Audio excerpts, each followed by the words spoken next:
मुझे आज बहुत इंटरेस्टिंग एक बात पता चली जो कि मुझे पहले बाय द वे नहीं पता थी कि आसमा आप निकाहनामा साइन करने के बाद क्लॉज चेंज करा सकते हैं? आप चेंज करा सकते हैं। बहुत सी सिचुएशंस में मैंने देखा है कि हक महर को रिकंसिडर किया जाता है। अच्छा। फॉर इंस्टेंस लड़के की जिस वक्त शादी हुई थी उस वक्त आमदनी कम थी, निकाहनामे में उन्होंने हक महर कम लिखा था। एट अ लेटर स्टेज उनको लगा कि उन्हें हक महर बढ़ा देना है, उन्होंने अपनी मर्जी से कहा इसको मैं दोबारा से अपग्रेड करूंगा। सो उन्होंने अमाउंट बढ़ाई, दोबारा से वही तमाम चीजें फिल हुई, डेट भी वही रही। अच्छा। बस ये कि हक महर की अमाउंट उन्होंने कहा कि ये मैं चेंज कर। हाँ, इंटरेस्टिंग। तो हमारी माओं को तो ये पता नहीं होगा, आई एम श्योर। जी एक्चुअली वो बात तो अभी तक भुगत रही हैं। एग्जैक्टली करवा लेना चाहिए। मैं अभी मैं सोची थी मम को ये आइडिया दूं। दिसंबर बच्चों की शादियों का है, बट माओ के भी सारे निकाहनामे अभी सारे क्लॉज में तो कहती हूँ वो होता है ना, वो रिवाइवल ऑफ वो वाउज होते हैं बाहर, तो renewal of वाउज। Why not renewal. अच्छा, अगर कोई अनफेयर क्लॉज है हमारे निकाह में तो हम क्या वो चेंज कर सकते हैं? Unfair clause in what sense? Because unfair basically कहा अगर कोई अनफेयर क्लॉज है तो उसके अंदर तो फिर अगर ज़रूरत है वो चेंज भी हो जाएगा। वो जो राइट ही नहीं बनता है वो तो मिलना ही नहीं है। हाँ, अगर कोई फॉल्स मिसलीडिंग या फ्रॉड वाला क्लॉज है, फॉर इंस्टेंस एक साहब हैं जो कि शादीशुदा हैं और वो अपने आप को अनमैरिड दिखा रहे हैं, तो उसमें तो सीधा सीधा आपका 420 का केस ही बन जाना है। ऑफ कोर्स, बट क्या ऐसा होता है कि कॉन्सिक्वेंसेस होते हैं कि आप कोई फॉल्स निकाहनामा साइन कर दो? बिल्कुल बिल्कुल। अच्छा। आपको सजा भी होगी और वो उसी तरह से कि आपने अगर गलत बयानी इसमें की है तो आप फ्रॉड ही कर रहे हैं किसी के साथ, तो आपको वो सारे कॉन्सिक्वेंसेस फेस करने, आपका क्रिमिनल ट्रायल भी होगा, अपनी जेल में जाके अच्छा एंजॉय भी करना है। Oh wow, enjoyments of higher degrees.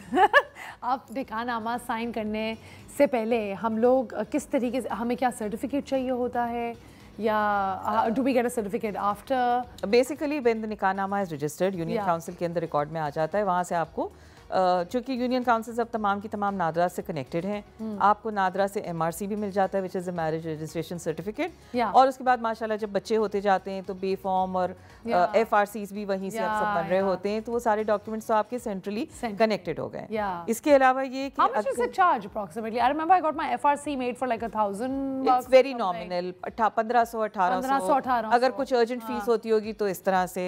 Even the निकाहनामा रजिस्ट्रेशन इज ओनली कोई 30-40-50 रुपए है। अच्छा। हाँ, अगर मौलवी साहब अपनी मर्जी से कुछ मिठाई ज्यादा मांग रहे हैं तो अच्छा, ओके फाइन। हम लोग ऑनलाइन निकाहनामा भी रजिस्टर कर सकते हैं? कर सकते हैं, बिल्कुल। How do we do that?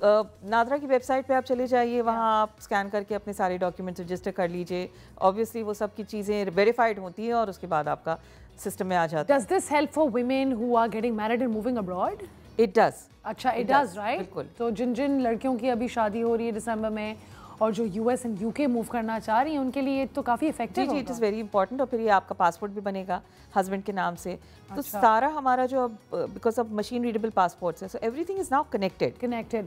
Asma, there's one personal question as well actually from my end. Is it necessary for girls these days to change their name, surname? Not at all. That's not even an Islamic thing.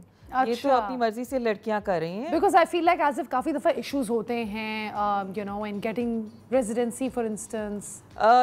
To be very honest, आप अगर USA में देख लीजिए, बच्चियां जो अपने पुराने नाम शादी से पहले के होते हैं वही रख रही होती हैं, उसमें एडिशनल वो एक नाम ऐड कर लेती हैं अपने हस्बैंड का, ठीक है। लेकिन this is not a compulsion और इस्लाम में कोई ऐसी चीज़ उनके ऊपर बाइंडिंग नहीं है कि वो अपना नाम बदलें। अगर वो ये शर्त लिखवाना चाहें अपने निकाहनामे में कि मैं शादी के बाद नाम नहीं बदलूंगी, या मैं खुद बदल जाऊंगी, मगर हाँ एग्जैक्टली खुद मैं इतनी चेंज हो जाऊंगी समझ ही नहीं आएगा। सो मच सो कि अगर लिखवा लें कि जी मैं तो अपना नाम नहीं बदल रही हूँ, तुम भी मेरा आप नाम लोगे, मे बी वो भी आप वो कैसे साइन किया है।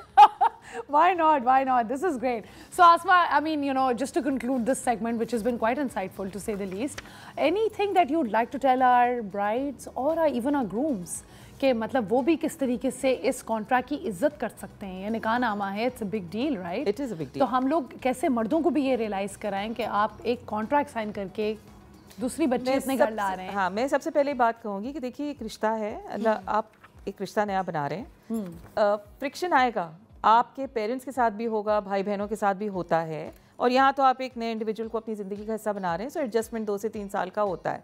Give it time, respect the other person, थोड़ी सी स्पेस दीजिए।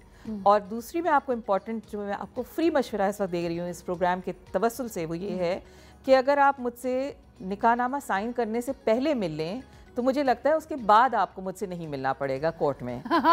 very well said, very well said. And it talks about how it's better कि आप पहले precaution लें rather than कि आप डूब जाएं फिर उसके बाद आप मदर डूब। आप ना YouTube से देख के अपना अपेंडिक्स का ऑपरेशन नहीं कर सकते, इसीलिए वकील से आप कंसल्ट कर लीजिए कि जी करना क्या है, वो आपको एडवाइस दे देगा, ऑप्शंस आपके सामने होंगे, आप अकॉर्डिंगली एक्ट कर लीजिए। Of course, and you know sometimes you need a professional doctor and a professional lawyer. Absolutely. In such cases, even an online search will not help. Exactly. Anyway, guys, this has been, you know, Asma, this has been such an amazing segment with you as well because I think हम लोग शादियाँ discuss कर रहे हैं and from starting from आज की energy जिसमें हम प्यार डिस्कस कर रहे थे कि हम मिस कैसे करते हैं, Exactly. उसके बाद हम लोग साइकोलॉजिस्ट की तरफ गए कि हम प्री मैरिटल किस तरह से शेयर करते हैं and I think this is very important कि हमने आज आपसे भी डिस्कस किया कि निकाहनामा कितना इंपॉर्टेंट है और उसको हमें किस तरह ऑनर करना चाहिए एंड आपने भी अपनी इनसाइट्स शेयर की, so thank you for being here, thank you so much, thank you for sharing your thoughts, I really appreciate that.